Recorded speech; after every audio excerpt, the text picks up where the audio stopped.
Eu começo falando de um vídeo, de uma fala do ministro, com o perdão da palavra, Gilmar Mendes, num pronunciamento feito no STF. Estamos irmanados no mesmo propósito, ministro Alexandre de Moraes. Sua Excelência, que com altivez tem defendido o processo eleitoral brasileiro de sério ataque antidemocrático jamais presenciado, e que só chegou a esse ponto em razão da omissão conivente de diversos órgãos e agentes públicos.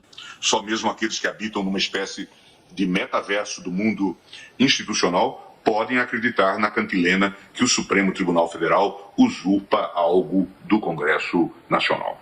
Trata-se de uma ilusão de ótica, uma ilusão em muito tributária à natural sobrecarga de decisões a qual esta Corte é submetida. O Supremo não piorou por causa apenas de que outros iguais a Gilmar foram integrar a Corte. O Supremo já era ruim e todo mundo abominava, desprezava o Supremo, tendo no Gilmar Mendes a figura mais desconceituada do tribunal, e era quase que uma unanimidade. Agora, ele é um dentre tantos poucos. Dentre tantos poucos, porque apesar de serem poucos, fazem tanto contra o direito e contra a justiça. Essa fala dele, eu quero pegar alguns pontos, porque é muito fácil ele, com aquela sua expressão mortiça, ele falar as coisas que fala. É muito fácil. O problema é extrair-se do que ele fala alguma coisa útil. Já nem falo dos votos que ele dá. Ele chama atenção para o ministro Alexandre de Moraes, dizendo que estão todos irmanados no mesmo propósito. Isto se deve, provavelmente, à notícia de ontem, em que a Folha teria dado uma informação, que eu reproduzi aqui na palavra do Guilherme Fiuza, no sentido de que ministros estavam querendo que o Alexandre de Moraes mudasse um pouco a sua maneira de atuar, porque estão vendo que o Senado está com outra cara para o próximo período legislativo e a Câmara dos Deputados também se renovou de forma muito acentuada. Muito bem. Então, talvez hoje, por isso, o senhor Gilmar Mendes tenha vindo dizer que todos estão irmanados no mesmo propósito do senhor Alexandre de Moraes. Só que ele não diz qual é o propósito. Quando alguém diz que tem uma intenção, tem um objetivo, tem uma meta a atingir, tem que dizer qual é ela. Ele tem que dizer especificamente qual é o propósito. Porque, para muitas pessoas, o propósito, o objetivo, a meta, a intenção de Alexandre de Moraes não cria em torno disso unanimidade, talvez nem maioria. E, ao contrário, talvez isso receba da maioria reprovação, um tal propósito, um tal objetivo, a tal meta. Ele não disse qual é. Depois ele continua que o ministro Alexandre de Moraes tem defendido o processo eleitoral brasileiro de sério ataque antidemocrático jamais presenciado. E, de novo, ele não diz em que consiste o sério ataque antidemocrático. Ter dúvidas sobre o processo é ataque? Suspeitar que o processo não funciona direito é ataque? Querer o aperfeiçoamento do processo é ataque? Claro que não. Então, quando ele diz que o Alexandre de Moraes tem defendido o processo eleitoral brasileiro de sério ataque antidemocrático, jamais presenciado, eu quero saber qual é o ataque. Só se o ataque aconteceu domingo e não foi revelado para nós qual foi esse ataque. Quem é que atacou a democracia? Se deu algo errado nas eleições, é evidente que o ataque só pode ter vindo com a omissão daqueles que recusaram o aperfeiçoamento do processo eleitoral. Então, veja, Gilmar Mendes, você tem fama de ser inteligente e esperto, mais esperto do que inteligente. Mas, para cima de mim, você sabe que não funciona aí. Desde o tempo em que você era advogado-geral da União e eu era deputado, e eu fiz uma crítica ao texto que você tinha redigido para o ministro dos Esportes na época, e você acabou jogando a culpa de que o texto provia de uma vontade do ministro dos Esportes, que aquele texto aberrante não era culpa sua.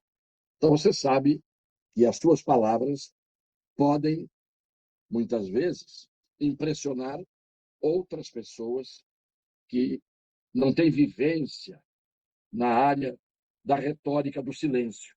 E aí, você diz que esse ataque só chegou a esse ponto em razão da omissão conivente de diversos órgãos e agentes públicos. Estão incluídos os servidores públicos chamados de ministros no Supremo Tribunal Federal? Quais são os órgãos e agentes públicos que praticaram uma omissão? Omissão também se pratica, conivente. Quem são? Outro silêncio, outra retórica do silêncio. Em razão da omissão conivente de diversos órgãos e agentes públicos. Eu fiquei sem saber quem foram os omissos, quais são os órgãos onde estavam os omissos.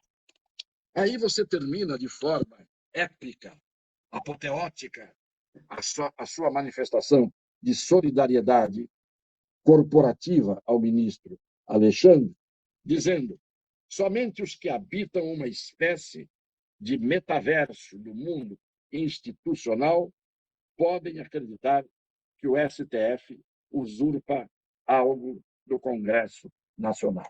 Muito bem.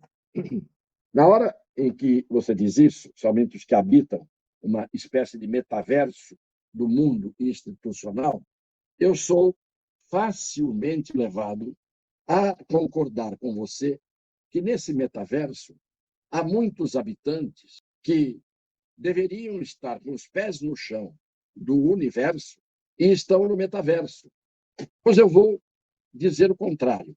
Somente os que habitam uma espécie de metaverso do mundo institucional, isto é, os ministros do Supremo Tribunal Federal, por que não eles? Se você diz que quem habita o metaverso do mundo institucional podem enxergar diferente e verem usurpação de poder, eu posso, como habitante do universo, continuo aqui, achar que você está nesse metaverso, vendo uma outra realidade que não é a que eu vejo.